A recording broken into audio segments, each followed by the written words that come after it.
From a global perspective, work-life balance has never been more important than now, and the way that we assess and evaluate talent management and its acquisition plays a vital role in diversifying our thought process and the way we acquire and manage talent, and the overall way we view workplace culture and organizational vibes. According to my friends at the Global Banking and Financial Review, 73% of employees consider work-life balance as a key factor and core value when looking for a new job. Meanwhile,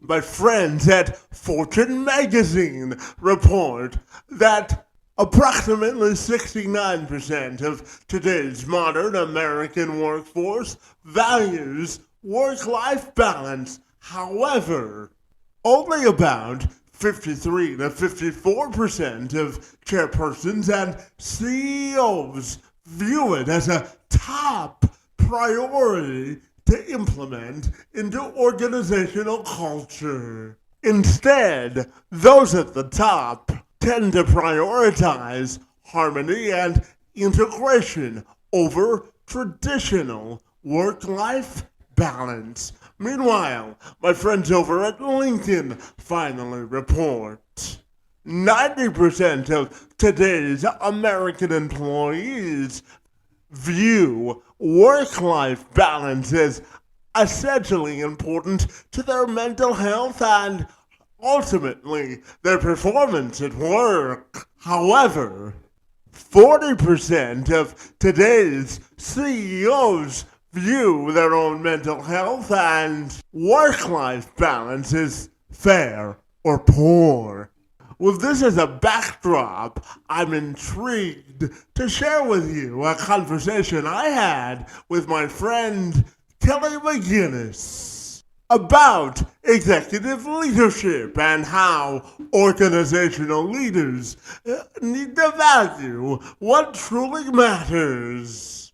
As CFO and President of Thermo Fisher Scientific, Kelly's approach to rethinking leadership is a refreshing rendition of how leaders need to think into the future. Throughout the course of her career, she's unlocked successfully over $1 billion in new revenue through bold subscription models, and she's also driven an incredible 15% annual growth by fusing emotional intelligence with strategic thinking. She's carved out a respectable reputation based on the principles of trust, ownership, and mentorship, fueled by creativity and overall performance. She also challenges outdated assumptions when it comes to talent acquisition and values diversity, equity, and inclusion in all areas of organizational culture. She emphasizes the importance of confidence in leadership, work-life balance, and finding clarity amongst corporate noise. And she joined me this week to tell me more. I'm Kevin McShann. Let's this conversation.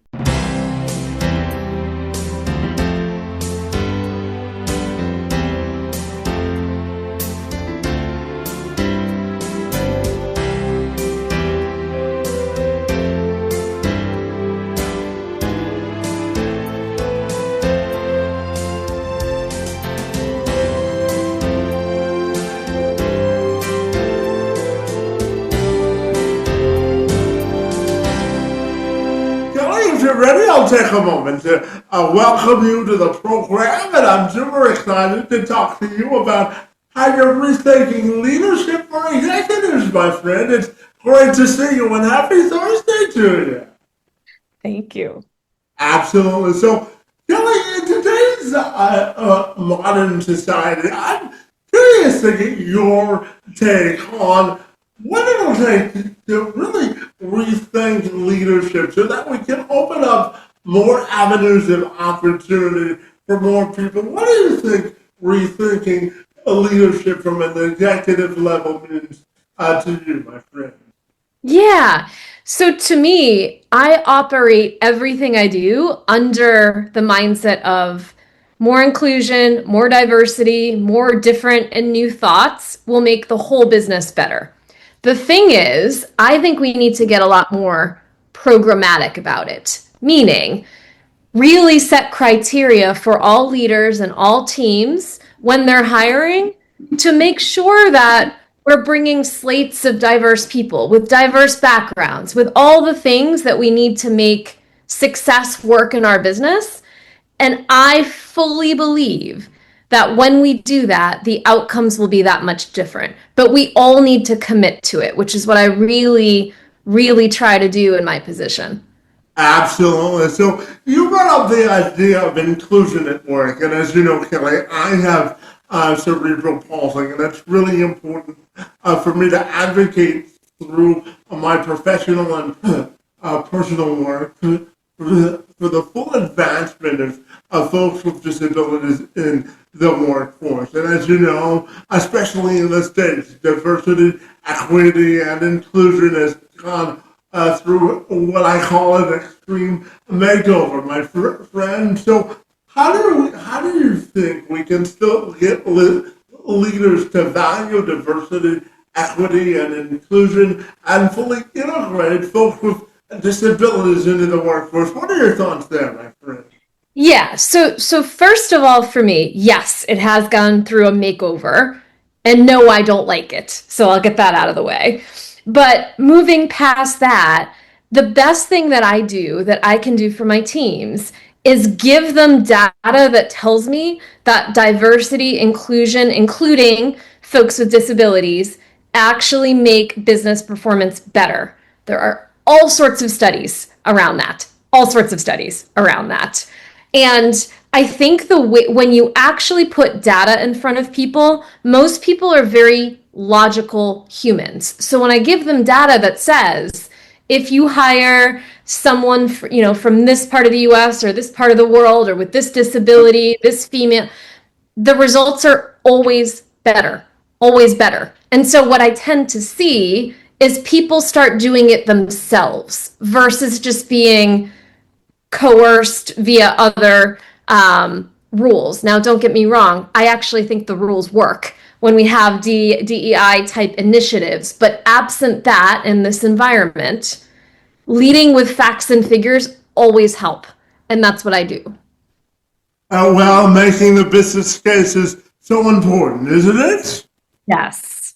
Absolutely. My friend, I know for decades that you helped to lead organizations through something you called a structured discipline and really giving organizations the structured discipline they need to succeed. And I'm curious to ask you about how we help people grow through structured discipline, growth, and strategy, my friend, to develop the culture we want at work. What are your thoughts there, my friend?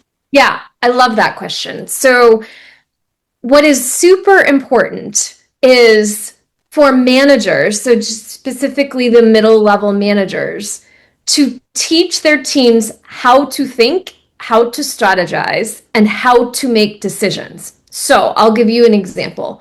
If a manager just makes every decision for their teams will never learn how to lead and to make decisions themselves.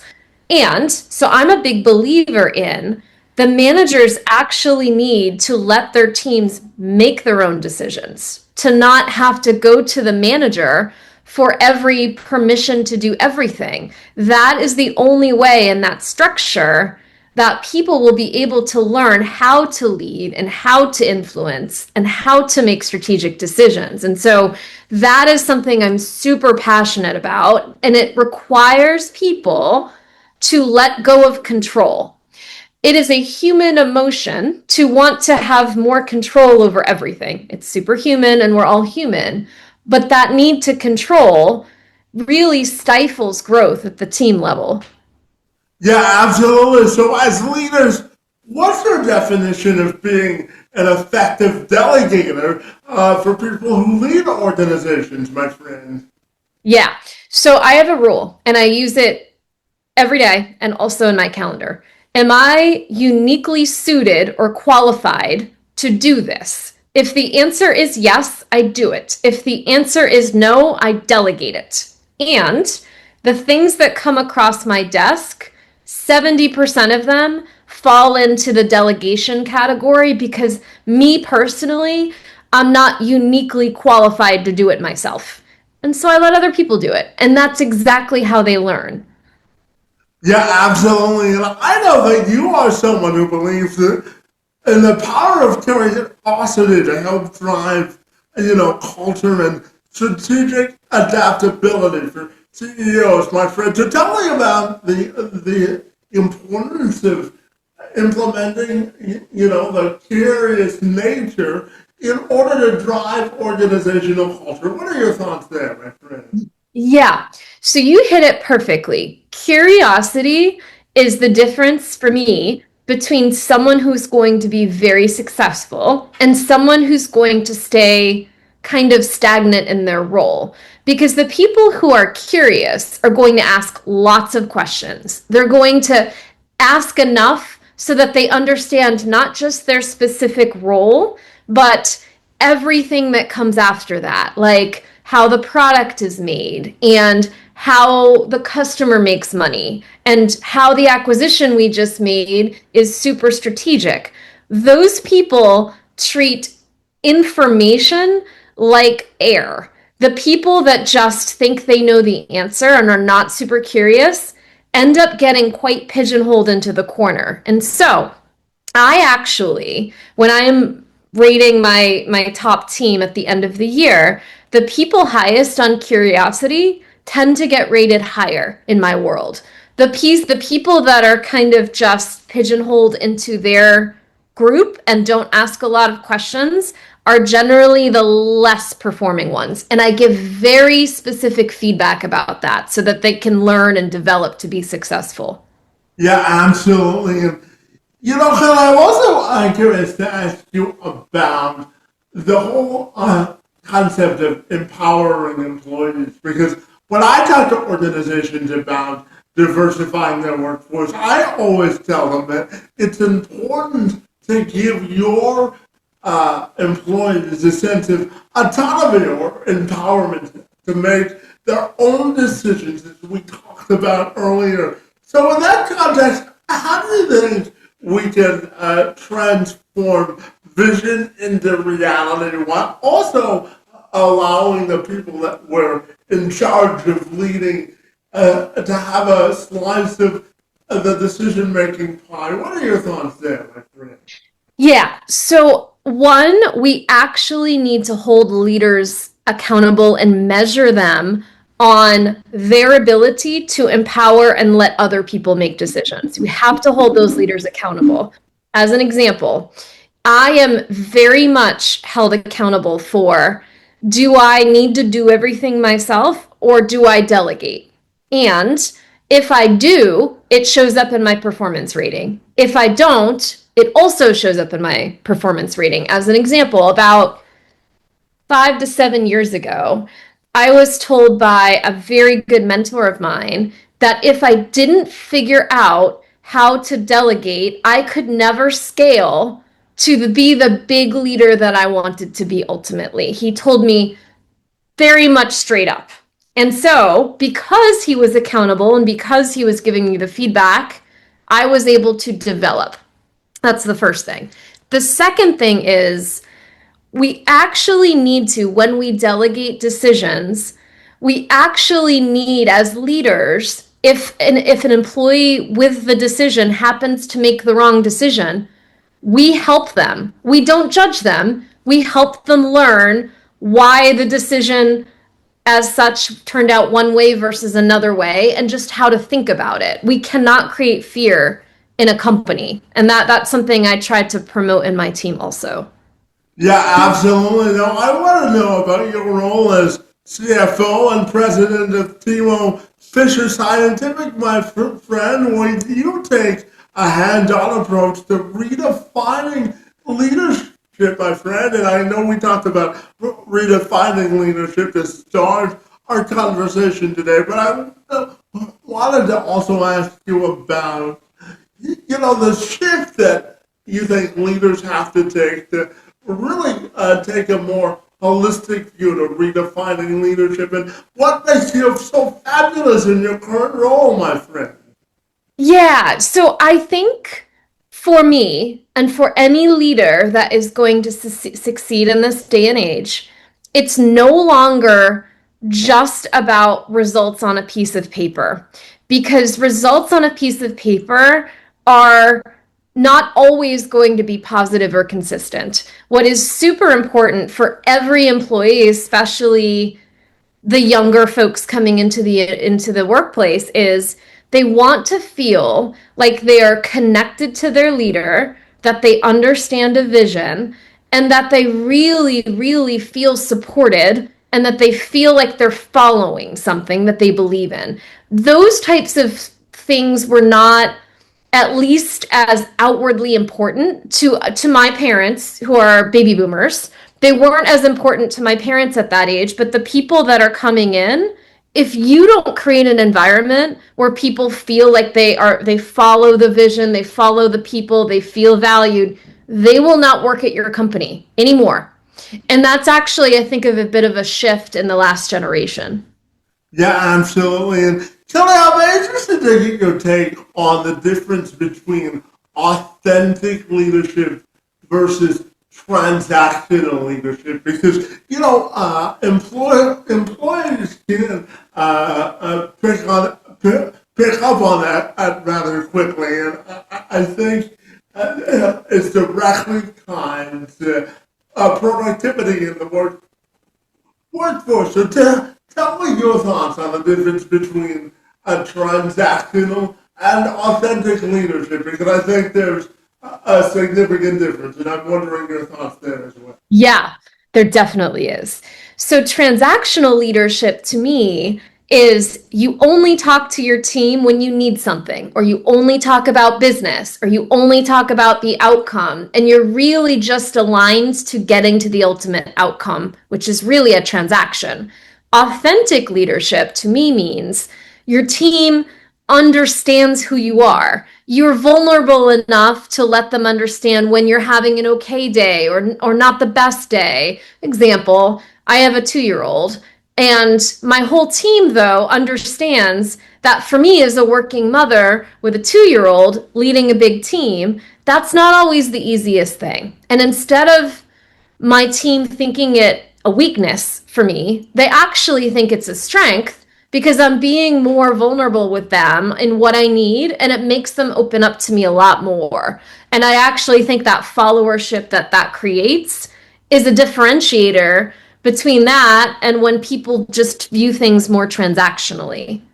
Yeah, absolutely. And Kelly, I know that you're someone who believes in the theory of the heartbeat of trust that leads to sort of creativity in the workplace, if you're owning both trust and creativity. And I know that you're someone who likes to challenge outdated assumptions when it comes to things like work-life balance and productivity. And before I ask you the question, I'll give you a personal example. So, Kelly, I used to serve as the lead job developer for the YMCA in my hometown, and the department that I worked in only had 5 people, and for better or for worse, my boss's desk was directly next to mine, and I made the mistake of Now, I'm a recovering email perfectionist, okay, Kelly? So I made the mistake of responding to my boss's email when I got home from work around 6 o'clock. And she looked at me the next day and she said, you know, when you close your laptop at 4:30, I don't respond to any emails that I get until I get back into the office because unless it's an emergency, she wanted to strike that work-life balance. So I'm curious to ask you about your concept of the relationship between trust, creativity, and its relationship to increasing or making sure that productivity stays the same. What are your thoughts there? Yes, great question. So I am a huge believer that work-life balance actually makes you more creative and more productive.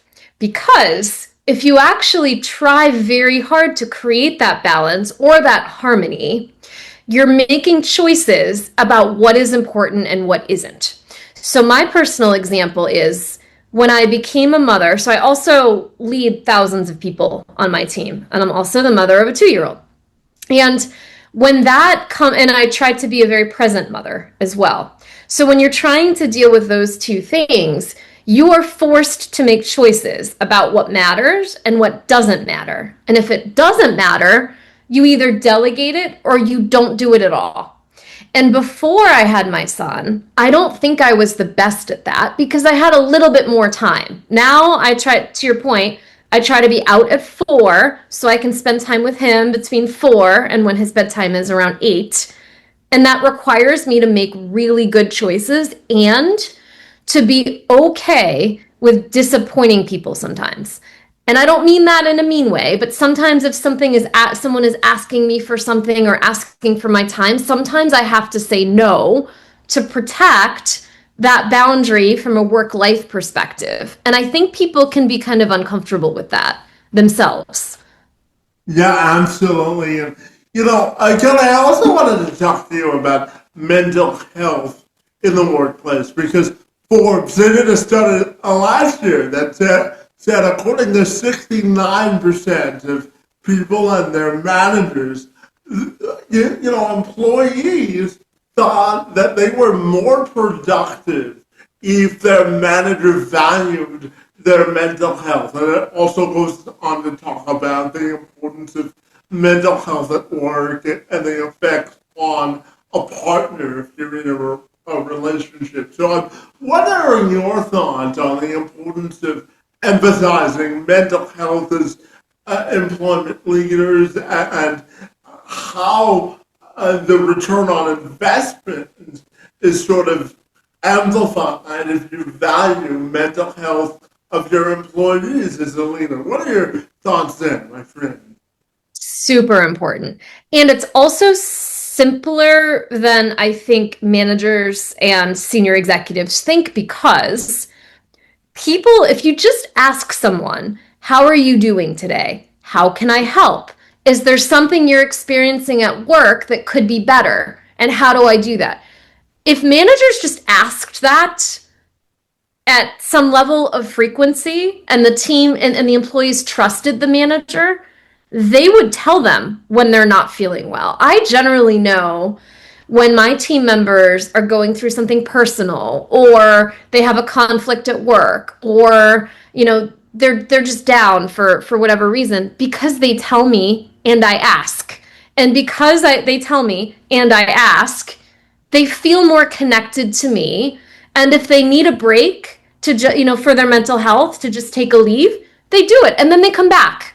And it's so much better for the company and also so much better for the employee. Yeah, and Kelly, I wanted to ask you about resilience at work because there's a sign in my office upstairs that says resilience is the answer to the test once adversity strikes, my friend. And I'll use myself as an example. So, Kelly, I originally graduated college with a sports journalism degree. I wanted to be a sports reporter, but when I graduated college, I went on 10 consecutive job interviews and I was rejected 10 consecutive times, not because I wasn't qualified, but because of my disability. And I became a speaker, and now I host a podcast like this to amplify the messages of people that need the platform to do it. And now I get paid to tell my own story as a professional speaker. And I'm just curious to ask you about resilience, because no matter how many degrees you have on a wall, adversity is going to strike during your employment and work journey. So I'm curious to get your thoughts on the concept of resilience being the answer to the test once adversity strikes. What are your thoughts there, my friend? Definitely resilience. I fully believe that people that have never gone through something hard will never do anything amazing. And that might be controversial, but I believe that. Because the people that go through something hard learn the resilience. Resilience is not really something anybody is born with. It's something you learn through something happening to you or with somebody that you love. And it's super important. Now, resilience is not the antidote for everything mental health, because even if you're resilient, you're going to have some periods of time that you're just not at your best. I have it. I'm sure you have it. My family has it. It's okay. And so you have to have it, but resilience doesn't mean perfect. And everybody, even the most resilient people, are going to need people they can reach out to for help. They're going to need their employer to be empathetic about it. They're going to need friends and family to help them through it. And so I always say, well, I believe myself resilient. It doesn't mean I'm invincible. And so that support is always helpful. Yeah, absolutely. And just rounding out our discussion on mental health, I wanted your perspective on this because the Business Reporter last year that released an article that said that 90% of CEOs that lose sleep at least once a year because of fear of failure or letting down their employees. So I'm curious to get your thoughts on those findings and the importance of allowing yourself a little bit of grace as a leader of an organization. What are your thoughts there, my friend? Yeah, the higher up you go, the more senior I've gotten to, the lonelier it is. And the lonelier it is, the harder these things happen. And I fully know I feel completely responsible for all the people that work for me.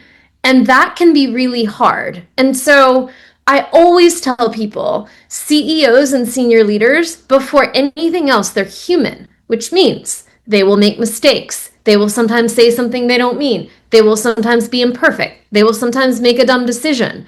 We are human. And I think that just empathy has to be both ways between the leader and the employees, and also the employees to the leader, because nobody's perfect. Yeah, absolutely. I'm also curious to ask you about the whole concept of being ambitious at work because, the Work Monitor, they also released a study last year that said that 56% of workers consider themselves to be ambitious, but 47% of workers say that they lack focus on career progression because they can get overly ambitious at times. So what do you think is the key to having discipline between career progression and ambition as well, my friend? What are your thoughts there? Yeah, I think it's super important for everybody to define what ambition means for them. Because those surveys are a little tough because they ask them in a very blanket way. Whereas my ambition definition has changed like 5 different times. And it goes with the seasons of my life, with my son and my marriage and earlier on. And so the most important thing is to understand what ambition looks like for you personally. And then when you do that, then to me, I do this with my employees and also with my leaders, is Here is what I want to achieve. I need you to help me get there. Let's craft a plan together such that I can get there. And my observation, both leading lots of people and also working for some very talented people, is not a lot of people do that. They expect the company or the system to define their ambition for them, when in reality, it's a very personal definition. Yeah, absolutely. Kelly, I'm going to vent for just a second because, being in talent acquisition and, the hiring process, as I was when I worked at the YMCA, and I also worked on a project for our provincial chamber of commerce to hire folks with disabilities. And I always told employers that if you're going to put that word equal opportunity employer at the end of a job description, you might want to actually do that and, Yes.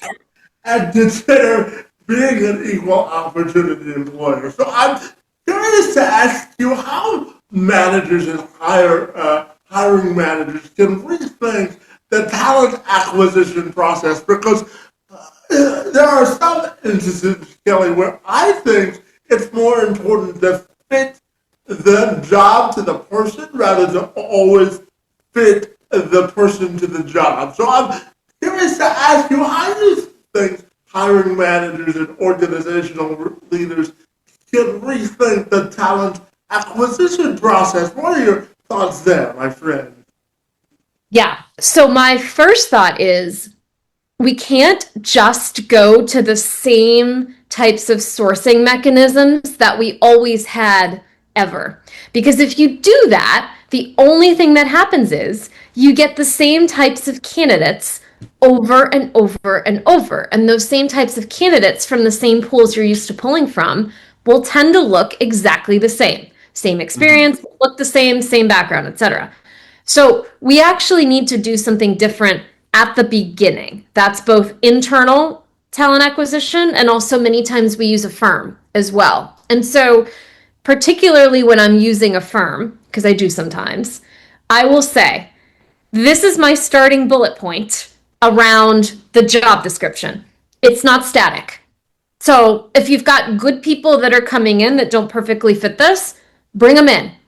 Absolutely.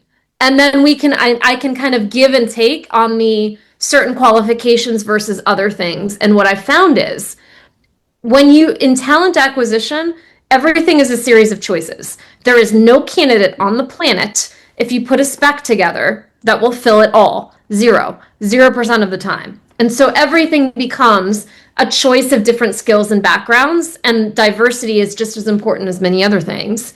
And when you look at it that way, it opens up the aperture to other candidates you wouldn't always find through the normal mechanisms. Yeah, absolutely. Kelly, I've got three questions left for you. The first of those three questions is this, my friend. According to our friends at Rancid, they released a study last year that said that 37% of American workers today would consider quitting their job if their employer asked them to spend more time at the office and didn't give the flexibility to work from home. And 39% say that working from home is a non-negotiable. So what do you think leaders have to think about when asking their employees to come back to the office versus working from home? And what does that tell you about how the American worker is productive in today's societal context, my friend? What are your thoughts then? Yeah.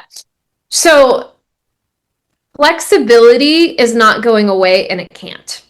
It just won't work in the long term. So employers can say things like, I want everybody back to the office, but the outcome of that will be you'll get some really, really talented people who just don't want to do it.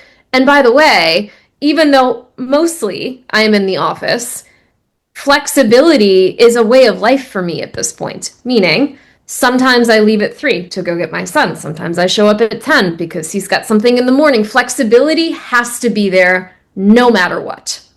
Then the second part of your question, which is, I do believe if people want to be getting into the more senior manager ranks, there is something to watching how they deal with very hard situations. And so if an employee is remote, mostly, then we need to figure out other ways for he or she to learn those other skills. And sometimes that means having team meetings together. Sometimes that means show up on this virtual meeting with me and observe how I handle this hard situation, because we need to replicate the learning process for those things that back 5, 10 years ago we used to do in the office.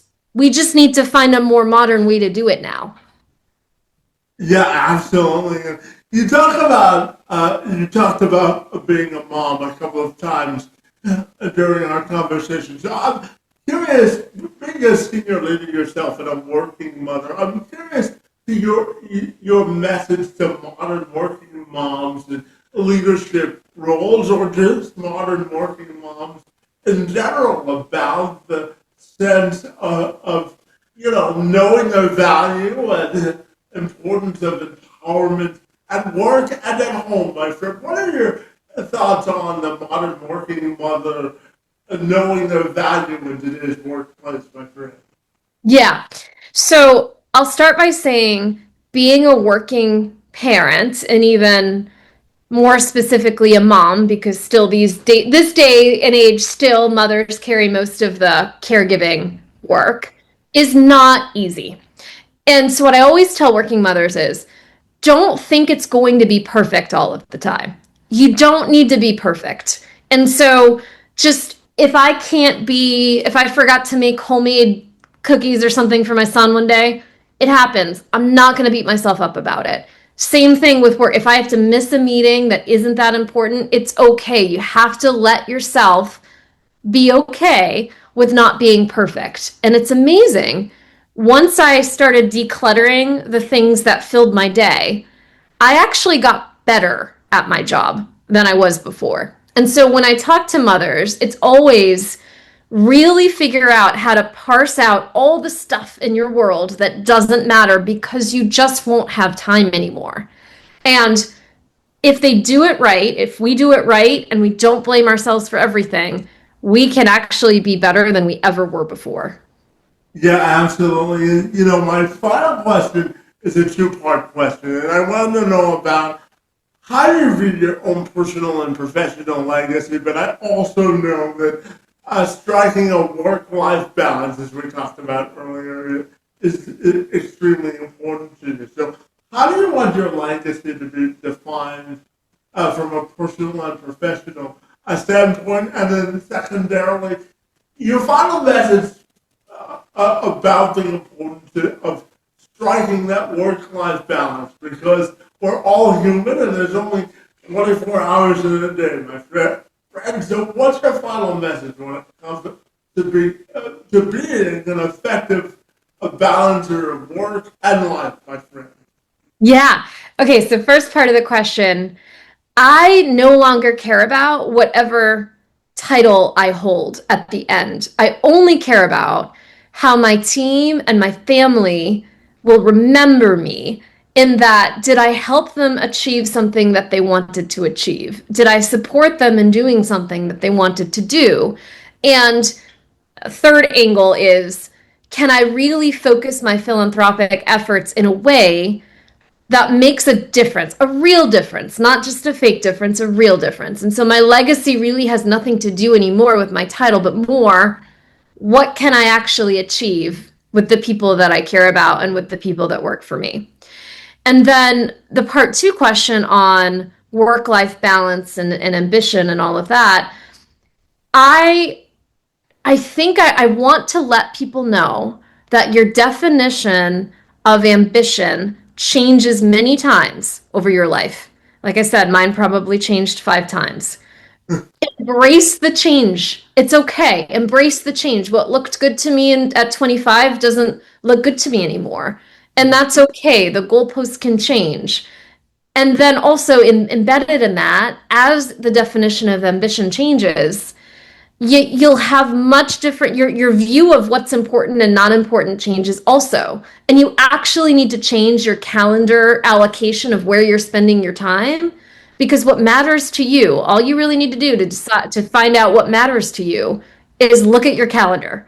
That's what matters to you. And so you've got to make sure your calendar matches. When you think what's important to you, it's got to match. You know, Kelly, it's funny you say that because I have a group of people that work for me, and I have a problem saying no when I'm asked to do something. So I have a philosophy now that if it's not on my calendar, I don't agree to do it because if you agree to do something, it's taking away time to do something else, right? So Yes. I am learning how to say no. It's a hard thing to do sometimes, Yeah. but I'm working on it. Okay. Yes, I love it. Very good. Absolutely. So, Kelly, finally tell me if people want to get connected with you and all the great work that you're doing, my friend. What's the best way they can do that? Yeah, the best way is my Substack. So leadwithkelly.substack.com. I write a lot in there about just lessons of life and like work-life balance and corporate and aspiration, and that's the best place. Well, fabulous, my friend. I hope you could tell that I was energetically excited to have this conversation because I believe that you're a real transformational leadership expert, my friend. And I want to thank you for moving the needle and challenging the status quo when it comes to how we create an effective organizational culture. And I want to thank you for being a leading voice to letting women know their value in the workplace, my friend. And I want to thank you for engaging in conversation with me this afternoon. It's most appreciated. Excellent. Thanks for having me, Kevin.